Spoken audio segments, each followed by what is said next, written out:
चलिए दोस्तों स्टार्ट करते हैं परसेंटेज का लेक्चर नंबर 13। और आज के लेक्चर में हम लेवल 1 के जो 5 क्वेश्चन रह गए वो कंप्लीट कर लेंगे। देखो क्वेश्चन नंबर 49, लास्ट क्वेश्चन में हमने ये पढ़ा था कि मेरी इनकम 10,000 से बढ़ के कितनी होगी, 16,000 होगी। और दोनों केस में रेट ऑफ इनकम टैक्स है वो चेंज हो जाती है और इनकम टैक्स की जो अमाउंट है वो सेम रहती है। लेकिन मैंने आपको कहा था कि जब तक मेरे को टैक्स की रेट नहीं गिवन होगी तो मैं ये नहीं निकाल सकता कि मैंने टैक्स कितना पे किया है। यहाँ पे क्वेश्चन में दे रखा है कि if the difference in the rate of income tax is 9%, यानी कि जो सेकंड केस में रेट ऑफ इनकम टैक्स कम हुई है ना, पहली और सेकंड रेट में डिफरेंस कितने का है, 9% का है। पहले मैं x% मान लेता हूँ टैक्स था, अब कितना है बच्चों, x माइनस 9%। और इन दोनों में जो इनकम टैक्स है वो क्या है, सेम आपने पे किया है। तो बताओ इनकम टैक्स कितना होगा, x% होगा किसका, 10,000 का। और यहाँ पे बच्चों x माइनस 9% होगा किसका, 16,000 का। परसेंट से परसेंट काट दो, परसेंट से परसेंट काट के, और बच्चों 1 2 3 1 2 3 3 जीरो काट दो, 2 से भी काट दो, 5 और 8, तो कितना आ गया ये अपना 5x equal to 8x minus 72। तो x की वैल्यू यहाँ से सोल्व करोगे कितना आ गया आपका 24 आ गया है ना। यानी कि पहले केस में आपकी 24% थी रेट। तो बताओ आपको टैक्स निकालना है, कितना पे किया, 24% पे किया होगा आपने, कितने का, 10,000 का। तो 10,000 का 24% कितना होता है, 2400। ये आपका इस क्वेश्चन का आंसर आ गया। बिल्कुल आसान क्वेश्चन था। अब देखो 50th क्वेश्चन में क्या कहता है आपको, the average of a set of whole numbers is 27.2। कहता है एक सेट है होल नंबर्स का, उसकी एवरेज कितनी है, 27.2 है। When 20% of the elements are eliminated, यानी कि इनमें से 20% एलिमेंट को हम बाहर कर दें तो जो नया सेट ऑफ नंबर्स बचेगा उसका एवरेज कितना होगा, 34 होगा। तो number of elements in the new set, बच्चों नए सेट में नंबर ऑफ एलिमेंट कितने हो सकते हैं, कैन बी। एग्जैक्ट नहीं पूछ रहा है क्योंकि एग्जैक्ट तो हम पता भी नहीं लगा सकते। अभी मैं आपको बताऊंगा कितने हो सकते हैं, सिर्फ आपको ये बताना है। देखो 20% का मतलब क्या होता है, 1/5। 20% एलिमेंट को आपने इलिमिनेट किया है, मतलब पहले 5x थे मान लो नंबर ऑफ एलिमेंट्स, ये क्या है बच्चों, नंबर ऑफ एलिमेंट्स।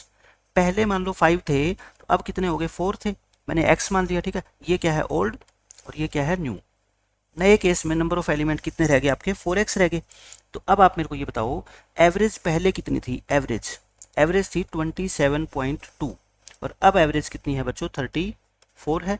तो बताओ टोटल पैसा तो क्या रहना चाहिए, सेम ही रहना चाहिए ना।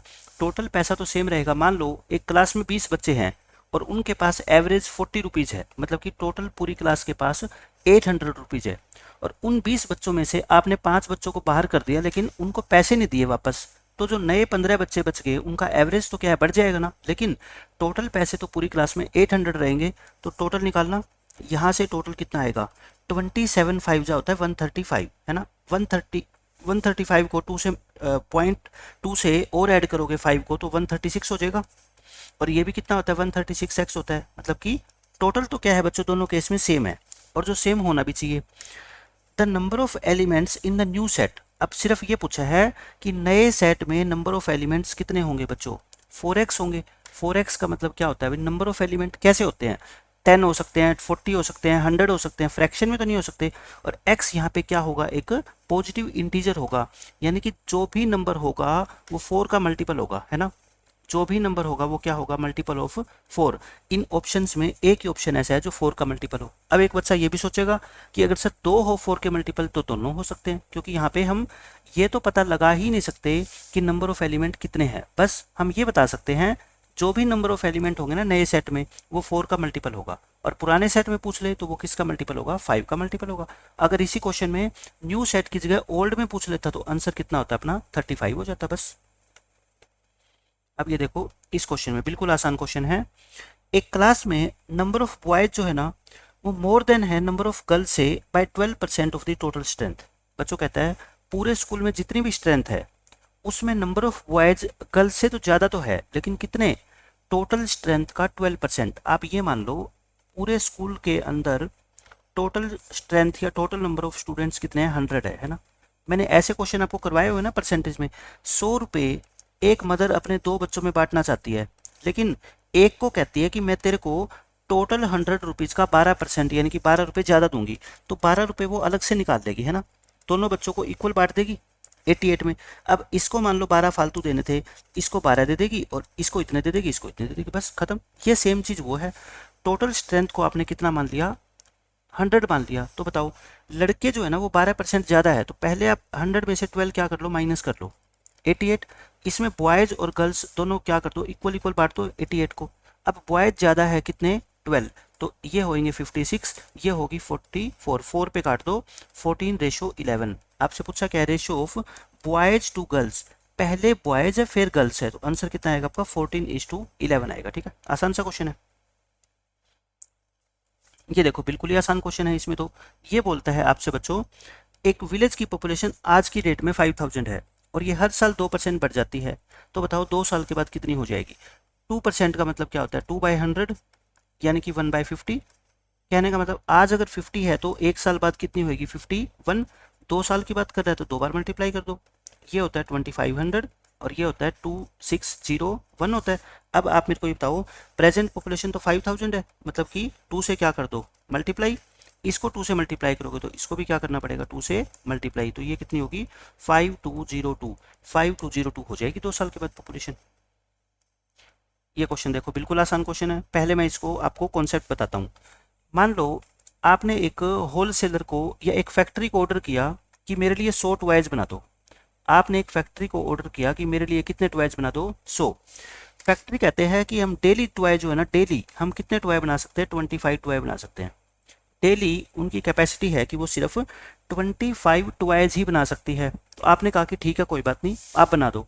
फैक्ट्री कितने दिन में आपको माल दे देगी बताओ, 4 डेज में, यानी कि after 4 days the factory will deliver 100 toys to your shop. लेकिन फैक्ट्री के मालिक ने कहा कि रुको रुको, अभी बात खत्म नहीं हुई, हम 25 टॉय तो डेली बना देते हैं, लेकिन उसमें से बच्चों 20% टॉय जो है ना वो डिफेक्टिव होते हैं। वो क्या होते हैं, डिफेक्टेड होते हैं, मतलब कि हम उनको सेल नहीं कर सकते, हम उनको वेस्ट मानते हैं। तो फिर ये बताओ डेली कितना प्रोडक्शन वो करेगी, 25 टॉयज का, लेकिन 25 टॉयज सेल तो नहीं कर सकती, उसका सिर्फ 80% ही सेल कर पाएगी, है ना, यानी कि 20 टॉयज ही तो सेल कर पाएगी। अब डेज कितने लगेंगे बताओ, डेज 100/20, यानी कि अब टोटल वो जो है ना 5 दिन उसको लगेंगे 100 टॉयज बनाने में। 100 कौन से, जिसको वो सेल कर सकती है। बिल्कुल एज इट इज यही क्वेश्चन है। देखो एक शॉपकीपर ने क्या कहा बच्चों, एक कस्टमर ने कहा कि मेरे को एक्स टॉय बना के दो, x number of goods, goods को तुम क्या मान लो, टॉय बना लो, ठीक है, टॉय मान लो। एक कस्टमर ने कहा दुकानदार को मेरे को एक्स टॉय चाहिए। कंपनी को कहा, कंपनी ने कहा कि ठीक है, हम वाई नंबर ऑफ गुड्स बनाते हैं डेली। नंबर ऑफ गुड्स क्या हो गए यहाँ पे, टॉय, यानी कि कंपनी ने कहा कि हम डेली वाई टॉयज बना सकते हैं, लेकिन इनमें से Z% जो है ना वो क्या है, अनफिट है सेल के लिए। अनफिट का मतलब बच्चों वो सेल करने के लायक नहीं है। जैसे मैंने कहा 20% अनफिट है, तो 100 में से मैंने 20 माइनस किया था, तो बाकी रह गए कितने, 80%। 80% को ही तो आप सेल कर सकते हो ना। तो बताओ ऑर्डर कितने दिनों में कंप्लीट होगा, आप ये बताओ मेरे को बस कि टोटल ऑर्डर कितना है। टोटल ऑर्डर में आपने कितने टॉयज बोले हैं, एक्स टॉयज बोले हैं। डेली ये कितना सेल कर सकती है, देखो बनाती तो वाई है, लेकिन वाई जो है ना वो सेल नहीं कर सकती, क्यों, उसमें से Z% जो है ना बच्चों क्या है, अनफिट है। तो 100 में से Z माइनस कर दो, जैसे 20% अनफिट होते हैं, तो 100 में से 80% ही सेल कर सकती है, तो इतने परसेंट वो क्या कर सकती है, सेल। इसका क्या मतलब है, y into 100 minus Z upon में क्या हो गया, 100 हो गया ना, परसेंट को हटा दिया, मतलब कि इतने टॉयज का आपने ऑर्डर किया, डेली वो इतने टॉयज आपको दे सकती है। तो फिर बताओ दिन कितने लगेंगे। अब तो ये बच्चों वाला क्वेश्चन हो गया, टोटल जितने भी टॉयज का आपने ऑर्डर किया है वो क्या रखते हो आप ऊपर, और डेली जितने टॉय बनते हैं वो क्या रखोगे नीचे। और इस क्वेश्चन का आंसर यही है, इस 100 को ऊपर ले जाओ बस, तो कितना आएगा 100x अपॉन में y इंटू 100 माइनस Z। आपको चीज़ें जो है ना रटनी नहीं होती, ये आपका सी क्या आ जाएगा, ऑप्शन आ जाएगा। आप समझो चीज़ों को कि क्वेश्चन में कहना क्या चाहता है। एक सिंपल मैंने आपको एग्जांपल देके बता दिया और फिर मैंने आपको ये क्वेश्चन सोल्व करा दिया। तो ये लेवल 1 के हमारे सारे के सारे क्वेश्चन बच्चों खत्म हो गए हैं। नेक्स्ट लेक्चर से हम स्टार्ट करेंगे लेवल 2 के परसेंटेज के क्वेश्चन। मिलते हैं नेक्स्ट लेक्चर में, बाय बाय, जय।